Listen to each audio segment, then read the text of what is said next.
તો ગુજરાતમાં ગાયને રાજ્ય માતાનો દરજ્જો આપવાની માંગ ઉઠી છે। મહંત યોગી દેવનાથ બાપુએ રાજ્ય માતાના દરજ્જાની માંગણી કરી છે અને જો આ માંગણી ન સ્વીકારાય તો અનશન પર ઉતરવાની ચીમકી આપી છે। કચ્છ કલેક્ટર કચેરીની બહાર અનશન પર ઉતરવાની તેમણે ચીમકી આપી છે।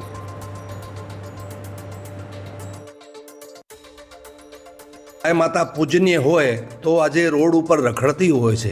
हाँ, एनो कतलखाना में जती होय छे। आज आप जोशो कि शहरों शहरे गामे गाम रखड़ी रही है, दुखी छे।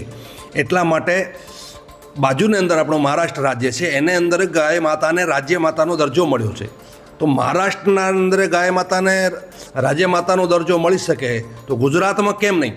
तो अमे कलेक्टरश्रीने आवेदनपत्र पाठवी अने मांगणी करी छे के 10 दिवसने अंदर सरकार ये विषय पर निर्णय ले। अगर सरकार नहीं निर्णय लेती तो संत समाज और हिंदू समाज कच्छ कलेक्टर भुज त्या बेसी अने अनशन पर उतरशे। पछी एनो जे परिणाम आवे ते पण एटलो चोक्कस कहीए छे कि ज्यां सुधी गाय माता ने न्याय न मळे त्यां सुधी अमे पाछा हटवाना नथी।